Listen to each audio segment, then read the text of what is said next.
Perkenalkan kami dan beliau penendangan dan yang lain.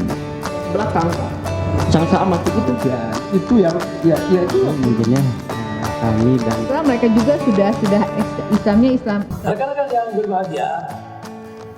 Perkenalkan kami dari Sanggul Bela Negara menghadirkan sebuah program wawasan kebangsaan di bulan Rahmat yang berbahagia ini.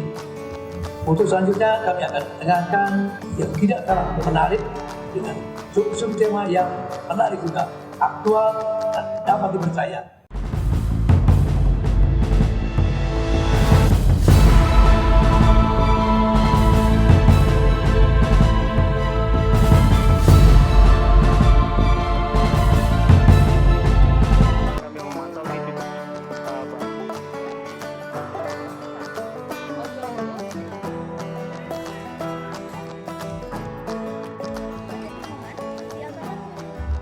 Sampurasun, Assalamualaikum warahmatullahi wabarakatuh.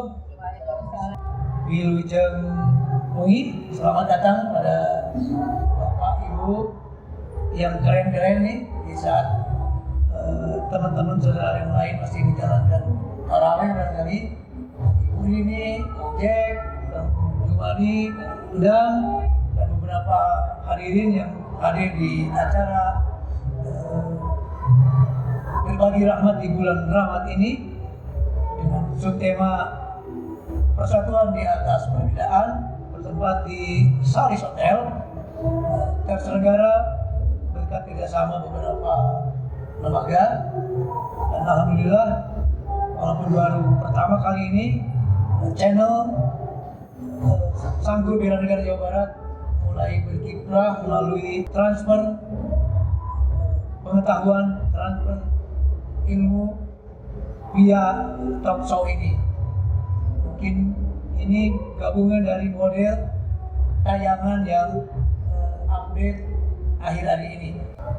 Setelah hadir pada kesempatan talk show ini, bincang-bincang ini di bulan Ramadan ini, beberapa narasumber yang tidak kalah menarik dan beliau-beliau sudah malang melintang di dunianya. Sebelah paling kanan saya adalah Kang Yusef Aladi, dia tenaga kependidikan dan juga pegiat dari community development. Sementara yang sebelah kirinya Kang Jakaria, belasan puluhan tahun dia aktif di konservasi lingkungan hidup melalui gunung, komunitas gunung ya, oke. Dan beliau sampai hari ini concern pada persoalan-persoalan yang berkaitan dengan pelestarian lingkungan, hewan, wadah gunung Indonesia. Sementara di kanan saya seorang aktivis perempuan yang penuh spirit, aktif di beberapa wadah kegiatan, yaitu Ibu Rini Rahmani ya, Rahmawati ya, oke. Di Bapindo juga Ibu, kemudian di majelis Anti Fitnah Indonesia, kemudian di Multi Institute, kemudian terakhir di Balai Urang Syariah. Terima kasih Ibu. Nah, sebelah kiri saya orang Cimahi, Bandung Cimahi, Jabar 2 ini tidak aneh, Kang Jumadi Kusuma. Dia seorang jurnalis, dia juga aktif di masyarakat antropologi Jawa Barat, dan dia concern pada persoalan-persoalan masyarakat yang terjadi hari ini, aktif di beberapa media. Terima kasih Kang Jumadi. Terakhir Kang Endang Suherli ini, aktivis HMI yang pada zamannya sungguh memberikan warna pada gerakan mahasiswa di Indonesia, khususnya di Jawa Barat ya Kang. Dan sekarang beliau aktif menjadi seorang tenaga konselor di beberapa sekolah. Oke.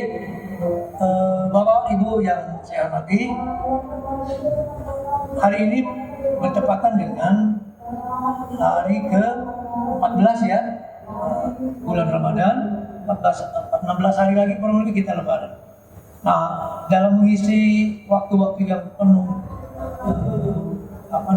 tantangan, penuh dinamika yang berkembang di masyarakat ini, terlebih kemarin-kemarin kita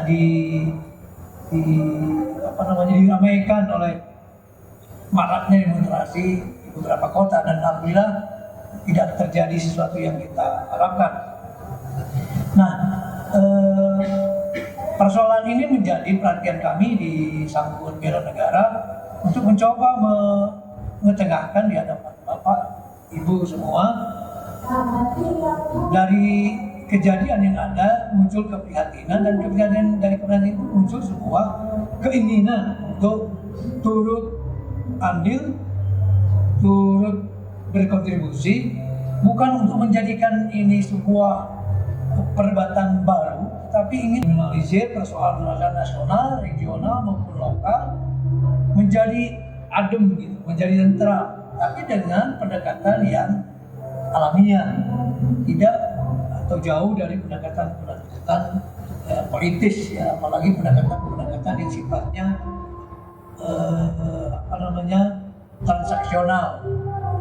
Kita ingin mengedepankan pendekatan yang berasal dari nilai-nilai kita, nilai-nilai luhur bangsa kita.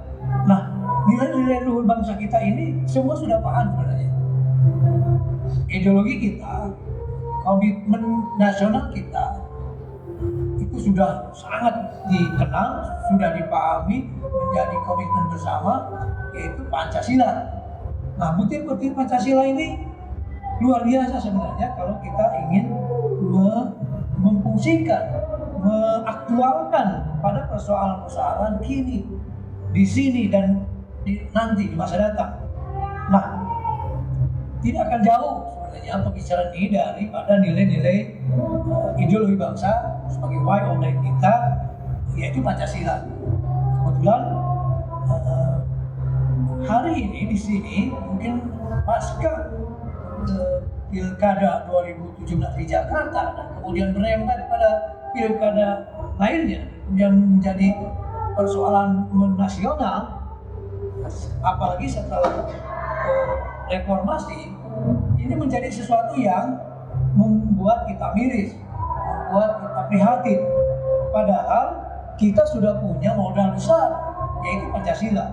Minimal kalau kita mau mengoptimalkan, mau kembali pada nilai-nilai dasar itu, dari satu sisi saja, pada sila ketiga, yaitu Persatuan Indonesia, sesungguhnya apa-apa yang kita lihat, kita simak, kita dengar, kita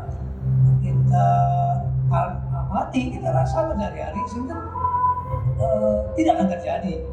Nah, hari ini persatuan ini, sila ketiga ini hanya sebatas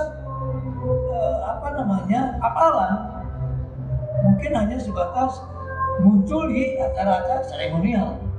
Nah, dalam kesempatan ini, Bapak-bapak, Ibu-ibu, kita ingin bagaimana sila ketiga ini dari Pancasila menjadi sesuatu yang hidup, menjadi daya hidup, menjadi elan vital yang bisa membangkitkan kembali kesadaran seluruh elemen bangsa dari perpecahan yang ada. Jadi persatuan ini, nilai persatuan ini sungguh menjadi modal yang amat kuat, menjadi stimulan yang sangat penting untuk dihadirkan pada saat ini di negeri ini, paling tidak di lingkup Jawa Barat atau paling tidak di Bandung dan sekitarnya. Nah, Bhinneka Tunggal Ika adalah bagian dari perekat munculnya persatuan.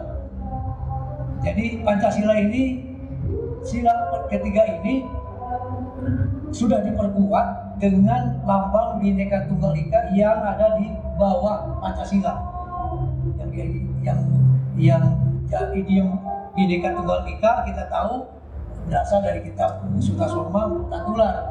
Nah, bayangkan ratusan tahun yang lalu bangsa kita ini sudah beradab sehingga bisa menghasilkan sebuah karya besar yang sampai hari ini menjadi panutan, menjadi acuan kita berbangsa dan negara. Nah, untuk tidak memperpanjang kalam, saya ingin mendengar dan rekan-rekan di rumah semua pemirsa mungkin bisa lebih menerima lagi, lebih paham lagi pada tema persatuan di atas perbedaan dari masing-masing 5 narasumber ini. Beliau akan berbicara dari disiplin ilmu yang dimiliki, dari pengalaman yang sudah didapat untuk dibagikan di pertemuan hari ini. Baik, Assalamualaikum warahmatullahi wabarakatuh. Salam sejahtera, selamat malam, Sampurasun. Alhamdulillah, malam ini saya bisa ketemu teman-teman sama disangkur, ya, sama Bang Ganjar dan yang lainnya. Terima kasih atas kesempatan ini dalam acara buka bersama. Perjalanan seperti yang tadi diantarkan oleh Kang Ganjar, hari-hari ini cukup memprihatinkan kondisi NKRI ini, ya. Saya melihat dari sisi internal umat Islam sendiri, hal yang menyedihkan mungkin kejadian kemarin, ya, peristiwa mungkin sikap kekerasan terhadap aktivis sosial, ya, Ade Armando, ya. Saya dapat WA dari teman itu video tentang pemukulan itu, ya, tentang penendangan dan yang lainnya. Terus saya share kepada WA grup teman-teman itu. Ketika itu dia dibalas dengan WA-nya Ade Armando. Ternyata WA-nya itu hanya sepenggal aja. Jadi hanya sepenggal yang seolah-olah memberikan penghinaan terhadap Islam. Lalu saya tanya, tolong kalau bisa dikirimkan itu video lengkapnya. Lama tidak diberikan itu. Nah, ternyata memang itu isinya mengenai kritikan ya internal pada kaum muslimin. Terus dalam WAG itu saya sempat baca juga, ada yang komentari juga. Jadi ada wacana kekerasan narasi katanya. Lebih keras lagi katanya dengan kekerasan narasi seperti ini. Nah, saya merenung tadi itu, ya, di rumah itu sebelum kesini itu, memang media sosial ini kalau ditangkap dengan keragaman masyarakat, latar belakang yang berbeda, pendidikan yang berbeda, pengalaman yang berbeda, akan menimbulkan respon yang berbeda juga. Apalagi ditambah dengan informasi yang tidak lengkap, yang akhirnya dipelintir. Ini yang jadi yang jadi masalah juga, dan akhirnya ujungnya kita habis energi dengan hal yang seperti ini. Nah, saya berpikir sudah saatnya kita mencari titik-titik temu kesamaan sebetulnya. Jadi kalau orang Islam cari titik-titik kesamaannya hanya sedikit sebetulnya. Selama dia bertuhan kepada Tuhan yang satu, Allah Subhanahu wa taala, sama kan? Orang Islam, ya udah, kita bersaudara. Lalu yang kedua, mengakui Nabi Muhammad sebagai khotaman nabiyyin, nabi yang terakhir. Dia menerima wahyu. Dan yang ketiga hanya satu lagi, percaya pada hari akhir. Itu saja sebetulnya. Yang pokok-pokok saja yang harus kita sandingkan, bahwa sesama muslim itu saudara. Nah, hal-hal yang hilafiyah, perbedaan fikih, karena fikih ini banyak, ya, baik fikih yang dikenal di Indonesia ataupun di dunia.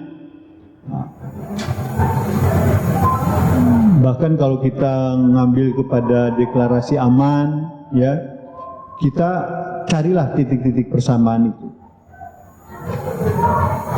Saya ingat ketika saya ikut di Lemhanas, waktu Lemhanas itu awal-awal ngasih pelatihan, itu dikasih butir-butir Pancasila seperti apa yang disampaikan oleh Pak Ganjar tadi. Kecenderungan masyarakat kita milih yang religius, ada yang persatuan, ada yang keadilan. Nah, respon masyarakat Indonesia terhadap 4 konsensus dasar bangsa, Pancasila, Undang-Undang Dasar 45, NKRI dan Bhinneka Tunggal Ika, ini masih juga belum sama. Ternyata masih ada yang menginginkan Undang-Undang Dasar 45 ke undang-undang yang asli, yang belum diamandemen. Yang kedua, ada yang masih berpikir kepada Undang-Undang 45 yang hasil rumusan Piagam Jakarta. Nah, sementara Undang-Undang Dasar sekarang ini kan sudah diamandemen sampai ke Undang-Undang amandemen yang keempat. Belum lagi masyarakat kita ini ada yang berpikiran ingin merubah bentuk negara, ingin pakai negara Islam. Itu yang internal Islam ya, karena kita ini hidup di Indonesia dengan beragam etnik, suku, agama dan pengayat. Nah, Pancasila ini jadi perekat itu semua, ya. Kita ada Pancasila, ada Undang-Undang Dasar 45, ada NKRI dan Bhinneka Tunggal Ika. Jadi ini merupakan komitmen semua 4 konsensus dasar bangsa. Yang kedua, ini juga para pendiri bangsa. Seharusnya semua harusnya komitmen pada hal yang itu. Jadi marilah kita sama-sama masyarakat untuk berpegang teguh pada 4 konsensus dasar bangsa, karena kalau kita melihat apa bedanya dengan Piagam Jakarta yang sudah dirintis oleh Nabi kita Muhammad SAW. Itu saja. Terima kasih. Assalamualaikum warahmatullahi wabarakatuh. Kenapa ada unsur-unsur yang masih menginginkan atau membangkitkan kembali Undang-Undang Dasar 45 yang sebelum diamandemen? Itu apa yang menjadi pertemuan Pak Yusef kira-kira? Ya, kalau yang pertama yang ke Piagam Jakarta ya, itu kemungkinan informasi mengenai konsensus 4 konsensus dasar bangsa ini tidak tersosialisasikan dengan baik. Nah, harusnya semua para pelanjut dari para pendiri bangsa yang sudah membuat komitmen, karena komitmen itu bukan hanya para pendiri bangsa, tetapi para alim ulama, para pemuka agama, para tokoh masyarakat pada waktu itu sudah komitmen. Itu pegang harusnya, harus perjanjian. Tetapi berjalannya waktu seperti itu, akhirnya ada yang tidak tersosialisasikan seperti itu. Jadi persoalannya kurangnya sosialisasi. Kurang sosialisasi. Dasar yang sudah dirumuskan itu. Betul, termasuk juga yang mau kembali juga. Karena melihat seperti ini, ya perkembangan itu menurut pengamatan saya ya. Mungkin kalau disurvei, apakah semua masyarakat paham dengan 4 konsensus dasar bangsa dan apa konsekuensinya seperti itu? Sampai sekarang buktinya ketika kita mengikuti pelatihan di Lemhanas, saya melihat terjadi pengelompokan seperti itu tuh ada, dan di masyarakat ternyata ada, kondisinya ada dan lebih lagi seperti itu. Oke, pemahaman berbeda itu saya sampaikan tadi karena kurangnya sosialisasi. Menurut Kang Jack atau Ibu ini gimana? Silakan Kang Jack. Assalamualaikum warahmatullahi wabarakatuh. Nama saya Jakaria, saya dari Gunung Indonesia, itu mewakili dari Penat Jabar juga, Pak Gandar. Penat itu Penakina Pastua. Kebetulan kita aktif di lingkungan juga. Dan satu lagi saya membawa nama KPGRB, Komunitas Pendaki Gunung Regional Bandung, itu bergerak di konservasi sama Mojawana di lingkungan kota. Kalau menurut saya begini Pak, kenapa terjadi seperti ini? Ini akibat dari sebuah fenomena atau sebuah bukan kegagalan Pak ya, gitu ya. kurang kontrolnya dari pihak-pihak yang memang bersangkutan dengan hal seperti ini. Salah satunya itu tentang kekerasan yang terjadi terhadap Ade Armando itu ada sebab akibatnya, Pak. Seorang Ade Armando itu adalah seorang dosen, seorang dosen. Dia itu figur publik lah, figur publik yang dimana ada sebuah perkataan yang mungkin menyinggung suatu komunitas atau suatu kelompok atau secara pribadi, khususnya misalkan mungkin karena saya juga melihat beberapa kontennya itu agak-agak gimana gitu ya. Mungkin yang kalau bagi saya sih ini pendapat orang saja gitu. Tapi kalau bisa menimpa orang yang berbeda pikiran, Pak, itu akan berimbasnya lain gitu. Karena tadi Bapak tadi bilang tadi kepala sama berbulu tapi pikiran akan berbeda, memahaminya pun akan berbeda tergantung dari kapasitas manusia itu sendiri, Pak. Kalau mereka sekelas Ade Armando diterimanya pasti akan sama. Tapi kalau misalnya kelasnya berbeda lagi, ke petani itu akan berbeda lagi. Kalau ke mahasiswa akan berbeda lagi. Makanya sekelas Ade Armando seorang dosen itu ketika memberikan statement itu dengan bahasa yang baik, dengan memberikan edukasi tidak akan jadi seperti ini, Pak. Kalau itu kalau menurut saya. Ini adanya suatu efek yang memang sangat kalau dianggapan itu adalah menyinggung. Itu Pak, yang fenomena yang terjadi ini dan tidak memahami bahwa ini adalah era digital. Apapun yang bisa dikatakan diupload itu akan terjadi. Itu tidak berkemungkinan seperti itu. Seperti yang Bapak tadi Pak Yosef bilang, asalnya begini dipotong jadi begini. Kita harus menyadari seperti itu. Bakal kalau bukan berbicara ini akan tiba seperti ini. Kalau berbicara ada sebenarnya ini. Karena ini adalah bukan Indonesia aja yang menonton, pasti dunia ya Pak. Kalau misalkan yang diupload di media sosial. Nah, makanya dari saya sendiri dengan komunitas itu mengajak. Kita itu udah sepakat, Pak. Pancasila itu udah sepakat tidak bisa diganggu-gugat. Tidak bisa digugat dan Islam itu tetap bergandeng dengan Pancasila. Itu tidak bisa dipisahkan. Karena membangun Pancasila itu adalah dari umat Islam sendiri, para ulama dengan para nasionalis yaitu Bung Hatta, Bung Karno dan yang lainnya itu bergabung. Itu tidak bisa dipisahkan. Berdirinya negara Indonesia Pancasila Bhinneka Tunggal Ika itu adalah dari orang ulama, dari orang nasionalis. DITI KW 9 Kartosuwiryo yang berbasis yang dihidupkan kembali, Pak. Terus kalau hilafah apa dari KW 9 juga atau dari luar? Kalau hilafah itu sebetulnya dari luar, Pak. Dari KW. Tetapi di sana ada sesuatu yang memang diselipkan, Pak. Diselipkan di KW 9 itu, Pak. Jadi berbuat apa namanya? Sebetulnya itu sudah ya?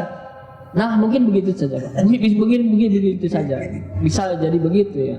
Nah, karena di satu sisi ada yang memang ini mengembalikan yaitu KW 9. Ya, kan? Itu dari tahun 90, Pak. Untuk internal. Untuk internal itu sendiri. Betul. Betul, Pak. Itu saya mengamati sendiri dan saya terjun langsung pada tahun 92 93. Terjun langsung terlibat. Dalam arti tidak, Pak. Saya tidak terjun, tapi saya bergaul dengan orang seperti itu. Karena saya itu, Pak, secara pribadi saya itu bukan bunglon, Pak. Tapi saya ingin ada orang hidup di Indonesia gitu. Indonesia itu bukan negara agama, tapi negara yang beragama. Negara beragama ya? Iya, negara beragama, bukan negara agama. Jadi bukan negara agama. Tapi negara yang beragama, yang menganut agama. Ada agama Islam, ada agama non-Islam. Iya. Makanya di situ ada Pancasila. Iya. Nah, seperti itu Pak kalau menurut saya. Makanya kita sebagai intelektual itu ketika memberikan statement atau kritikan kepada siapapun dengan bahasa yang lugas, dengan memberikan edukasi yang memang kritikan itu membuat orang itu menarik gitu Pak, bukan menjadi suatu perselisihan. Nah, itu mungkin Pak yang harus kita kita kembangkan Pak. Mengkritik itu jangan mendiskreditkan satu golongan lah. Ya kan? Baik menggunakan pemerintah atau misalkan golongan itu kan tidak bagus juga Pak. Islam pun melarang kan seperti itu mendiskreditkan.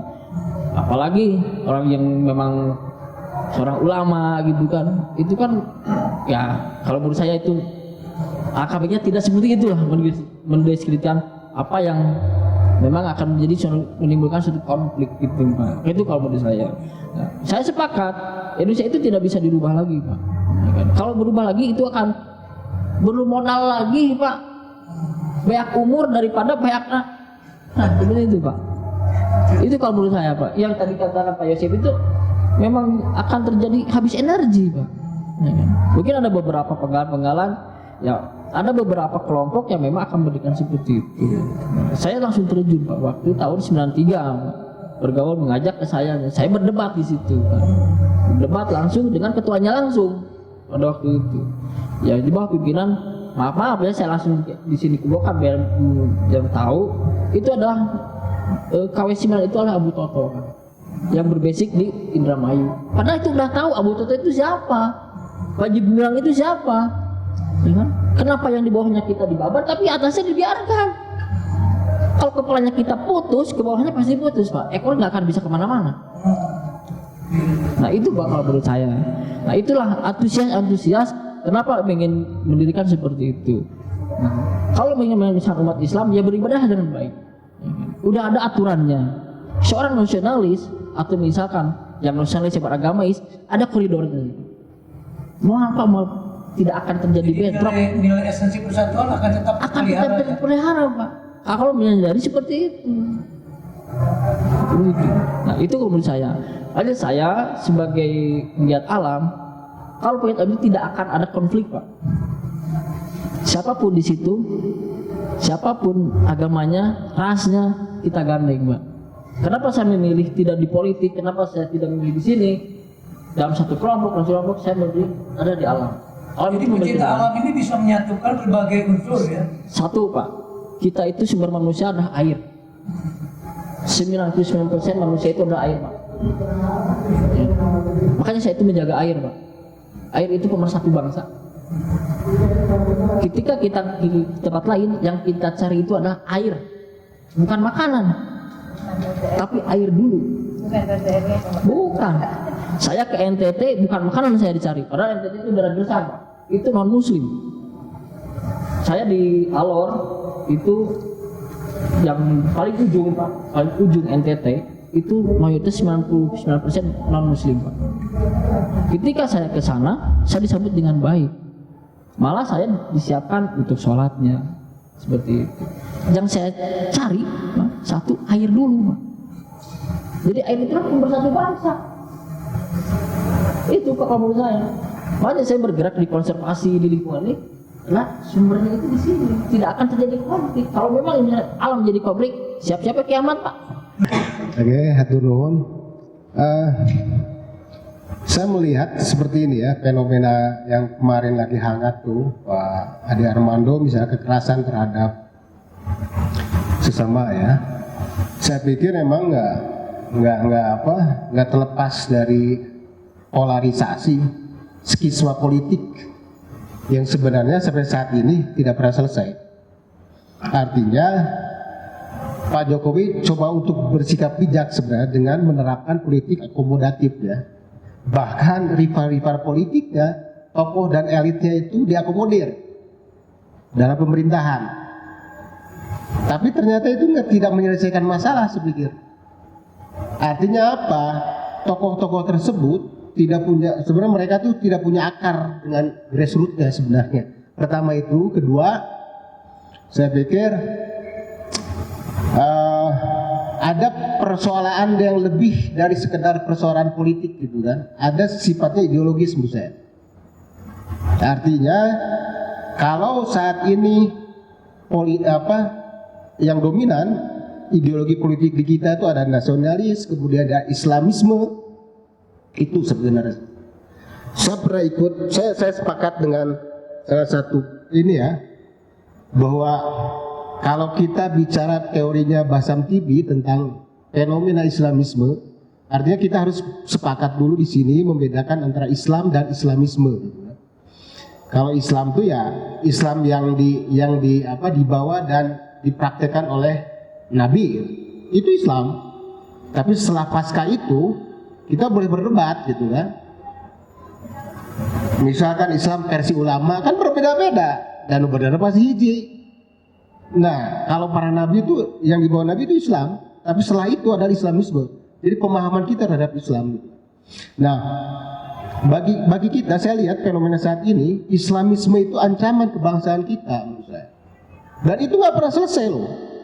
Itu ibarat kalau menurut saya, kalau dulu komunis sebagai ideologi laten, Islamisme itu sekarang udah manifest gitu kan.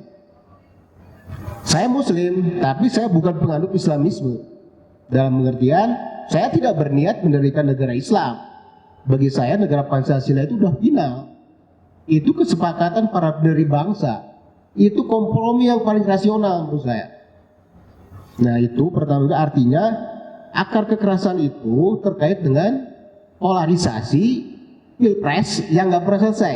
Dan itu berakar pada permasalahan ideologis bukan politis. Kalau politis kompromi selesai kan? Nah ini yang berbeda nih rival politik antara Prabowo dan Jokowi. Dimasukin ke dalam pemerintahan. Kalau itu masalah hanya sekedar politik, bagi-bagi kekuasaan selesai kan? Tapi nyatanya enggak. Sampai saat ini detik ini seperti itu. Nah, bagaimana saya pikir solusinya? Pertama dari sistem pendidikan kita. Jadi ketika melihat orang melakukan kekerasan saat ada armado, mereka merasa tidak bersalah. Bahkan mungkin dalam pandangan dia itu jihad gitu kan. Gua udah ngajar penista agama gitu kan. Itu apa? Itu persepsi dia kan terhadap ada armado kan. Itu yang di benak mereka seperti itu. Enggak. Saya pikir mereka nggak akan merasa bersalah. Bahkan mereka merasa sudah berjuang atas nama Islam yang mereka pahami gitu kan. Walaupun dengan cara kekerasan, walaupun dengan cara yang tidak manusiawi gitu kan. Nah, seakan-akan agama itu jauh dari kemanusiaan. Itu yang itu pendidikan di situ yang bagaimana agama itu ada arahnya yang untuk manusia sebenarnya gitu kan. Bukan manusia untuk agama. Nah, dan orang yang menyinyir kekerasan ada armado pun sama halnya gitu kan. Mereka pun bahkan merasa terwakili gitu kan. Jadi adanya kekerasan itu kan sangat tidak manusiawi menurut saya. Sangat ngeri lah bagi saya gitu kan. Jadi jika ini jadi fenomena umum gitu kan. Nah, apa yang mesti kita lakukan gitu kan? Saya pikir akarnya tetap ke pendidikan untuk jangka panjang ya. Kalau jangka pendek ya bisa dengan penegakan hukum saya pikir ya. Yang bersalah ya adili, tangkap adili secara adil gitu kan. Itu jangka pendek. Tapi jangka panjang tetap kuncinya di pendidikan. Pendidikan yang lebih manusiawi, mengedepankan rasa gitu kan. Bagaimana kita sebagai manusia walaupun berbeda mempunyai rasa yang sama gitu kan. Ada orang yang mau diciwit ku batur atuh. Bagaimana kita nggak mau diciwit, orang yang nyiwit atau batur. Intinya itu kan belajar rasa gitu kan. Kalau bahasa dan tradisi Sunda ada kan ngaji rasa gitu kan, atau di beberapa tradisi yang lain pun sama gitu kan. Bagaimana agama arahnya ke situ, ke dalam diri kita, ngerasakan, ngarumasakan gitu kan. Itu sebenarnya. Saya pikir itu saja perlunya ya, bahwa itu bisa berkembang ke diskusi yang lebih fundamental lah ya, ketimbang fenomena yang tampak gitu kan. Saya pikir lebih ke akarnya masalah gitu kan. Itu mungkin. Pak Juwadi, sistem pendidikan yang dimaksud apakah sistem pendidikan nasional atau sistem pendidikan agama? Yang kan ini ada di Indonesia masih terjadi dua mainstream. Ada sistem pendidikan nasional yang di bawah Dikdikbud, dulu Dikdikbud di zaman kita, ada sistem pendidikan agama di bawah Kemenag. Nah, yang perlu diperbaiki ini sistem yang mana? Apakah kurikulum sistem pendidikan agama yang diawasi oleh di bawah Kemenag atau sistem pendidikan nasional yang berada dalam monitoring Kemendikbud, atau diadakan sebenarnya sistem pendidikan nasional yang whole system di mana itu terjadi. Dia ada perubahan konten, perubahan kurikulum yang menurut Pak Juwadi bisa mengikis, bisa mencegah untuk tumbuhnya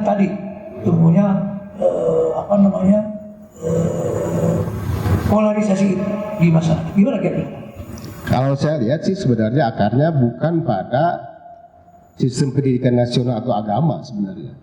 Tapi pada esensi pendidikan menurut saya adalah empati.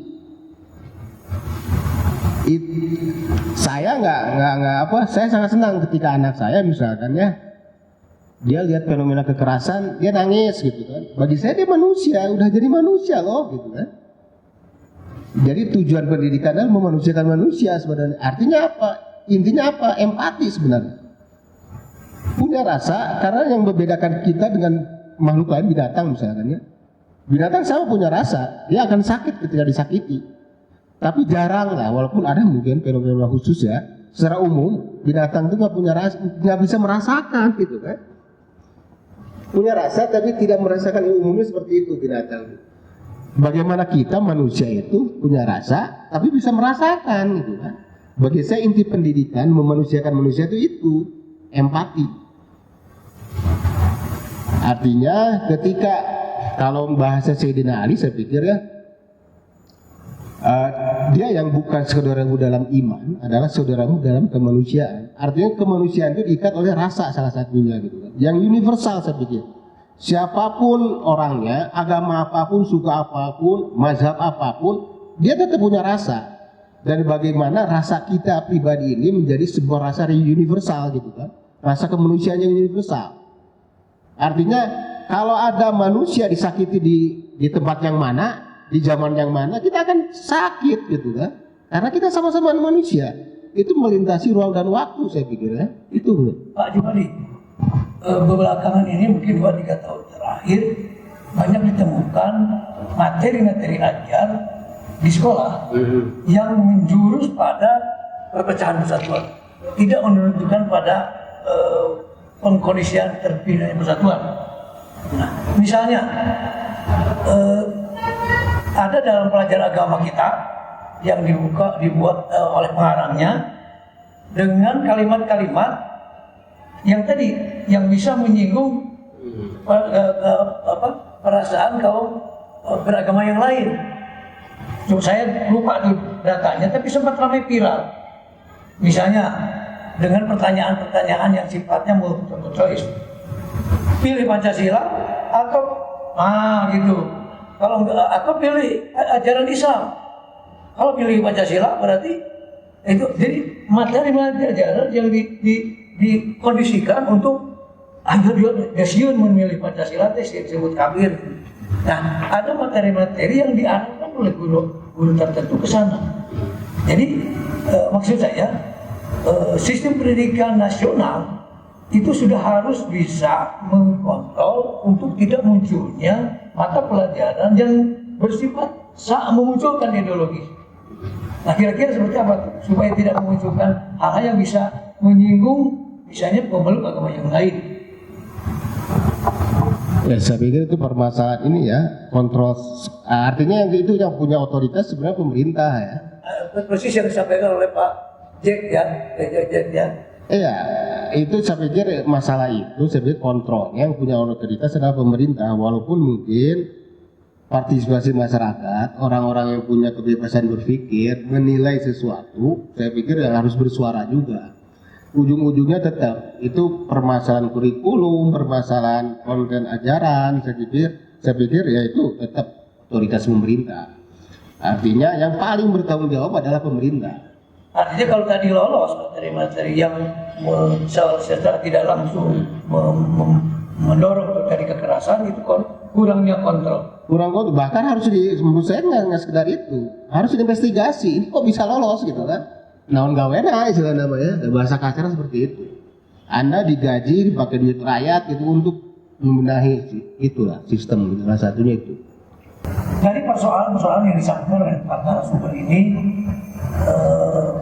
mengkerucut pada persoalan terjadinya perpecahan, terjadinya polarisasi, terjadinya stigma, dan ada persoalan yang belum selesai. Nah, kira-kira dari sudut ini kan kaitannya dengan dunia informasi, dan Ibu sangat terlibat penuh dalam persoalan bagaimana ini bisa muncul polarisasi ini.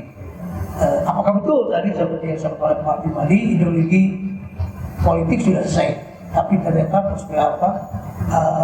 domain ideologi belum selesai, politik sudah selesai. Nah, kira-kira gimana pandangan Ibu nih dari sisi?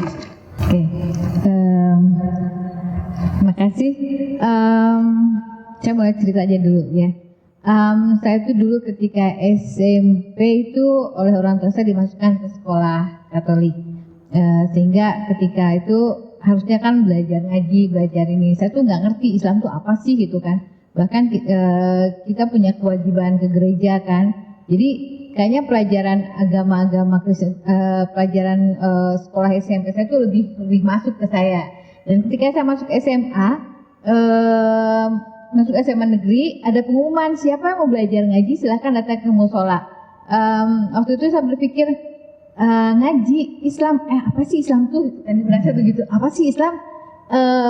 Karena saya kan maksudnya kan ke gereja ya, jadi kan di situ ada apa sih? Kayak gimana sih ibadah orang Islam? Itu pertanyaan. Walaupun saya sih keluarga saya Islam gitu, tapi ibu saya memasukkan semua anak-anaknya ke sekolah Katolik karena ibu saya juga dulunya latar belakangnya itu. Jadi ketika itu langsung Islam, terus kita ngaji, terus guru ngaji cuma bilang kalian tuh wajib sholat, kalau nggak sholat dosa. Dan otak saya dicuci juga ya, dicuci otak untuk gimana membenci orang lain. Cara berpikir saya juga berbeda gitu kan, jungkir balik. Mereka bilang pokoknya kita tuh harus mencuci otak orang itu. Walaupun saat semua orang bilang ketika orang tahu itu kambing, kita sepakat baik itu adalah kucing, sehingga nanti semua orang berpikir itu adalah kucing. Jadi kita jangan setuju bahwa itu adalah kambing. Jadi kita harus mencuci terus, harus seperti itu.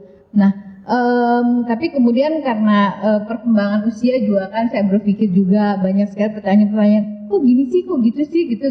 Akhirnya yaudah sedikit-sedikit akhirnya saya kabur sampai saya pindah dari Bandung ke Malang gitu kan, karena saya pusing juga gimana nih sih meninggalkannya gitu kan. Mereka teman-teman baik saya gitu kan, dibujuk-bujuk terus, nggak ngikut. Pokoknya udah saya kabur aja gitu tahun itu.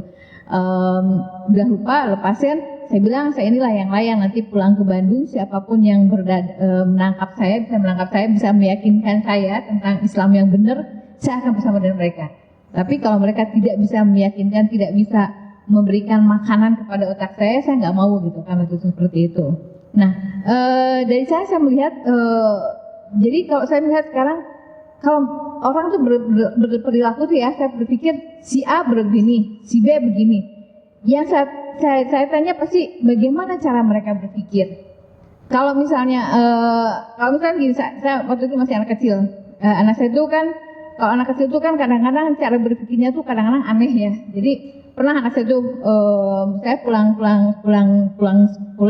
kerja tuh bawa makanan, kemudian saya pikir, ini makanan senang anak saya, nanti pasti anak saya bakal senang gitu kan. Anak saya kan 2, terus saya kasih anak saya nonton TV, saya masuk ke kamar, saya taruh aja di kamar gitu kan, silahkan. Kakaknya cerita, teriak, "Ama sini, kenapa? Ini adik, kenapa adiknya? Ini makanannya disiram." Saya bilang, "Adik kenapa disiram? Habis pedas jadi dicuci biar nggak pedas." Aduh ya Allah gitu. Kalau misalnya orang umum kan mungkin marah ya, orang tua biasanya. Tapi kalau saya sih anak kecil berpikir dia pasti punya alasan kenapa berperilaku seperti itu. Jadi saya juga sama guru BK di sekolah, dan siapapun yang misalnya datang kepada saya kemudian dikeluhkan sama guru, saya pasti ngobrol, tanya, saya pasti cari gimana cara dia berpikir, kenapa dia berperilaku seperti itu, apa yang melatar belakanginya gitu, seperti itu. Jadi sekarang saya melihat yang pro maupun yang kontra dengan Pak Jokowi itu pasti mereka punya alasan, dan alasan itu kan kembali kepada bagaimana mereka mendapatkan informasi, bagaimana mereka memiliki persepsi, bagaimana mereka memiliki pengetahuan sehingga mereka berperilaku seperti yang terjadi pada mereka gitu.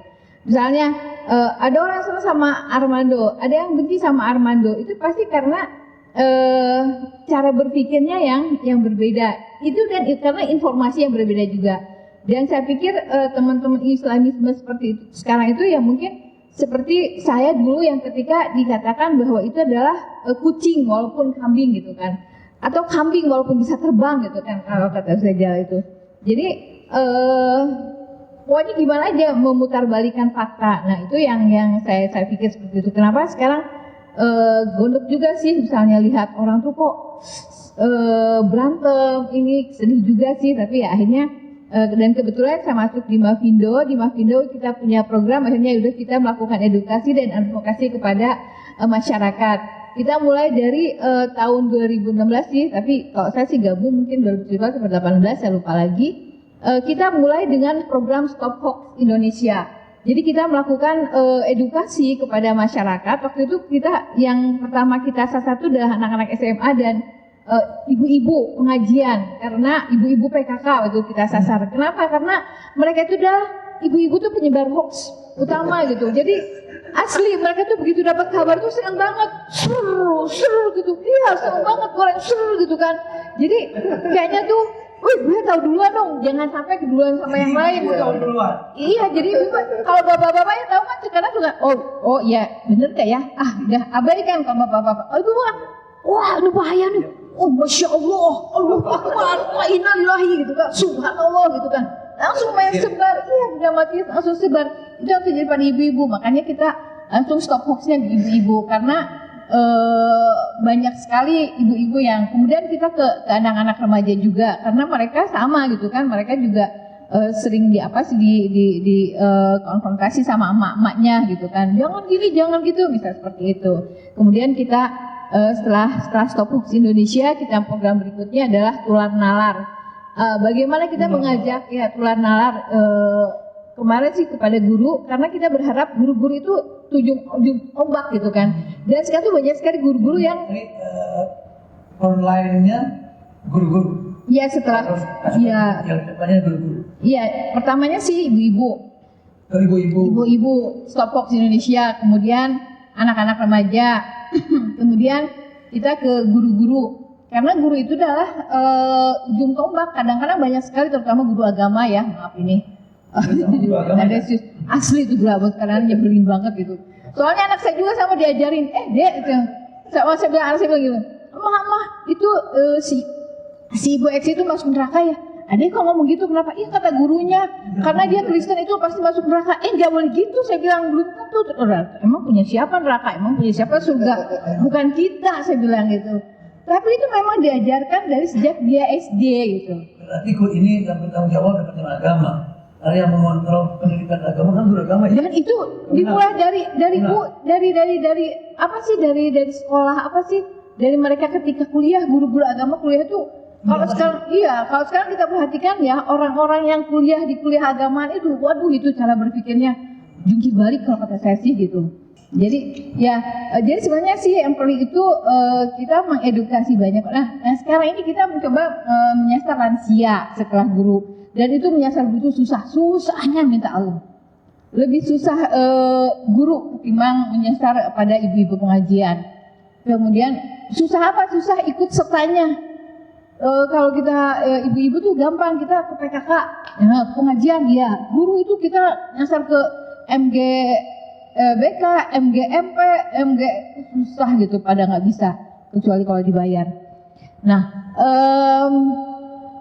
Jadi sekarang kita mencoba menyasar lansia karena ya banyak juga lansia yang kadang-kadang dibohongin, kemudian akhirnya mereka nurut gitu kan. Ya, dan kita juga ada untuk yang muda-muda itu ada fact checker. Kita bagaimana mengajak anak-anak muda untuk cek gimana sih cek dan recheck ketika dapat kabar, ketika lihat gambar, ketika dapat berita, ketika dapat video. Itu kita ajarkan kepada upaya filterisasi. Iya betul, betul. Kalau misalnya ke nenek-nenek nggak mungkin lah kita ngasih itu fact checker gitu. Tapi kan kalau misalnya ke yang muda-muda, apalagi yang masih senang dengan dunia digital, itu kan kita ajarkan. Kita juga ada sehat digital gitu kan. Sekarang tuh lagi musim literasi digital. Kemudian yaitu yang untuk yang masih remaja senang digital, kita juga cerita tentang literasi digital. Jadi saya pikir seperti itu yang saya bisa kita lakukan dari Mavindo, karena kita ingin melakukan edukasi dan advokasi, itu sih yang utama. Karena tanpa itu, dan kita nggak bisa ngapa-ngapain sih ya, kita bukan menteri. Kalau kita menteri bisa, tapi kita cuman orang di grassroots, kita orang-orang di lapangan gitu kan, kita relawan, kita gemes gitu. Tapi apa sih yang bisa kita lakukan gitu? Kebetulan teman-teman pada punya semangat, akhirnya ya namanya relawan, kita bergerak kapanpun, misalnya ketika ada program kita jalan saja. Jadi sih itu yang kita harapannya itu, gimana nih caranya ngajak orang tidak berpikir bahwa itu kambing walaupun terbang misalnya. Jadi kambing itu yang namanya kambing itu kakinya 4, ininya ini, kita ada ciri-cirinya. Jadi kita mencoba ngajak berpikir menggunakan nalar lah. Jadi jangan ada informasi kita masuk telan kemudian kita wah teriak-teriak gitu. Mungkin itu yang tidak diharapkan. Nah, jadi kalau saya melihat sih sebenarnya kalau sakit sih sebenarnya saya lihat, saya sedang berpikir kayaknya bangsa ini lagi sakit deh sekarang ini gitu. Karena ya kejadian Armando kemarin misalnya, agama tuh buat apa sih? Kalau saya pikir kan agama itu sebenarnya untuk saling membantu, untuk sebuah kebaikan, untuk kedamaian. Tapi kalau pada akhirnya agama itu meresahkan hanya untuk menjadi pemecah belah aja, itu berarti mereka salah memahami tentang keberagamaan itu gitu. Jadi ya tapi ya itu sekarang kenyataannya seperti itu masih banyak gitu, dan itu terjadi sebenarnya sekarang itu kan hanya muncul itu tidak tiba-tiba muncul. Saya ikut KW itu tahun 85 dan sekarang itu mereka masih ada dan mereka tuh aktif terus bikin sel. Dan itu ya kalau sekarang pada ini seperti itu ya wajar gitu. Walaupun misalnya kalau dulu lu dari mana? Gue dari ini, oh dari ini. Kita namanya beda-beda sih ya, tapi tetap aja sama gitu kan cara berpikirnya. Kita digiring untuk mendirikan negara Islam, kita digiring untuk mendirikan khilafah seperti itu.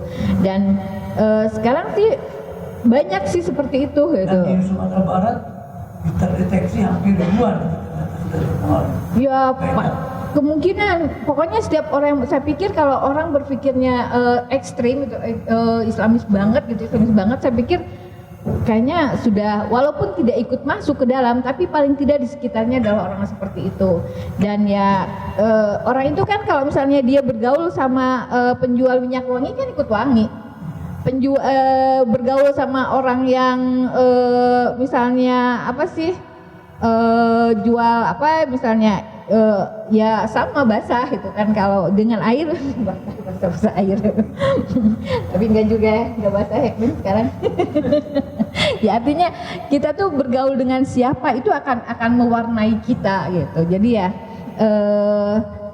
kita mungkin bukan siapa-siapa, bukan apa-apa, tapi kita bisa berbuat, bisa dan bergerak. Kalau kita serius sih insya Allah semesta alam akan mendukung dan akan membantu kebaikan. Banyak sih kalau yang sih bahas satu-satu tapi kayaknya kepanjangan. Itu aja dulu. Terima kasih. Ibu Rini sudah melakukan aksi. Bukan hanya sekedar ide, tapi Ibu Rini sudah melakukan hal yang menurut kami dari Sabta Bela Negara Ibu sudah luar biasa. Artinya sudah masuk ke semua ranah yang departemen yang bersangkutan juga apa ya? Bu Rini malah sudah masuk ke wilayah-wilayah yang itu bukan saya, Mas Vindo dan salah satu agennya saja.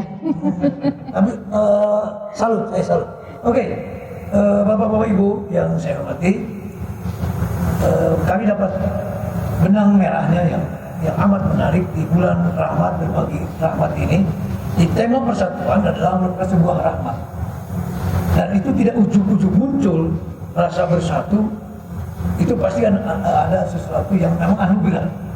Bersatu itu kan sesuatu abstrak ya, tapi menjadi magnet. Kita ingin akur, bersatu kan ingin akur, ingin sauyunan. Sauyunan dalam pengertian seperti apa? Sauyunan karena kita punya nasib yang sama. Kita punya kesamaan sejarah, kesamaan histori. Bangsa ini lahir tidak ujung-ujung menjadi sebuah bangsa, sebuah negara, tapi lahir dari tadi. Ada faktor-faktor sejarah, ada faktor-faktor nasib, di mana kita pernah terjajah, ingin merdeka. Dari merdeka kita ingin bangkit, ingin menjadi sebuah negara yang besar. Dan itu akan menyatukan.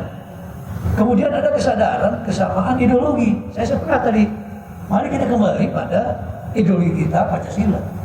Kalau ada komponen lain di luar bangsa yang ingin menyebut, itu akan merusak kesatuan.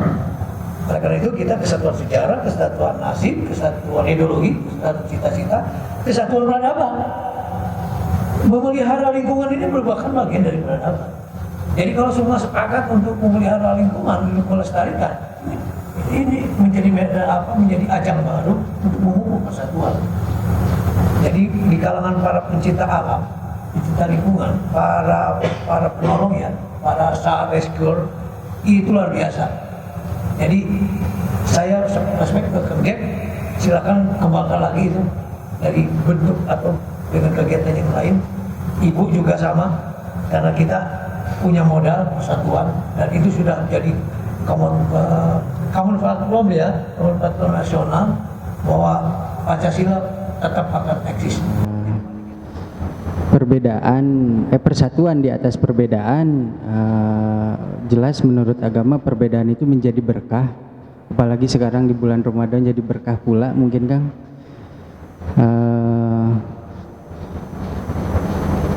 Mudah-mudahan perbedaan ini menjadi persatuan karena modal kita bersama. Cukuplah tidak sulit, tidak mudah mungkin bagi pencipta kita kalau ingin kita semua sama gitu. Dari segala hal aspek, sistem pemerintahan, asas negara, sistem pendidikan, negara kita yang kita cintai gitu, yang sudah berumur berapa tahun ya? 73. 75 ya. Saya juga lupa ya. Gitu. Wajar kan lagi. Saya belum lahir ya. 75 tadi juga 77 ya. Mungkin tadi juga kata Kang Ganjar bahwa punya histori gitu kan ya, kita punya teman yang berbeda tetapi menjadi modal bersama. Kalau di psikologi dikatakan bahwa kita itu mempelajari proses-proses mental atau proses perilaku. Betul juga gitu, berbeda gitu ya, tidak ada bahkan yang kembar siam pun perilaku, sifat, karakter, kepribadian tidak ada yang sama gitu kan, baik yang sedarah ataupun yang tidak gitu. Kalau dulu disebutnya personality gitu kan, kepribadian zaman Yunani, person itu adalah topeng gitu ya, kita memainkan sebuah peran gitu kan. Sigmund Freud mengatakan gitu, struktur kepribadian itu terdiri dari id, ego, dan super ego. Memang Ade Armando ingin semakin gila gitu kan, lawan ininya juga semakin tidak ada, mungkin bahasa umumnya kita menyebut kita saling egois mungkin ya, yang satu mempertahankan ininya, yang satu mempertahankan ininya, tetap Tuhannya cuman Allah Subhanahu wa Ta'ala. Mungkin itu aja Kang closing statementnya. Perbedaan bisa membawa berkah dan menjadi, perbedaan itu adalah modal yang harus beda-beda. Terima kasih. Assalamualaikum warahmatullahi wabarakatuh. Pemirsa dan rekan-rekan yang hadir hari ini, terutama narasumber, sekali lagi aplaus untuk para narasumber, Kang Joseph, Kang Jack, Ibu Rini, dan juga nah, terima kasih banyak atas kesiapan, kedayaan Bapak-Bapak semua untuk hadir dalam acara Intempeyan Sanggur Bela Negara dengan tema persatuan di atas perbedaan. Selamat jalan sampai di rumah, selamat, salam pada keluarga besar. Mudah-mudahan kita bisa berjumpa lagi pada season berikutnya.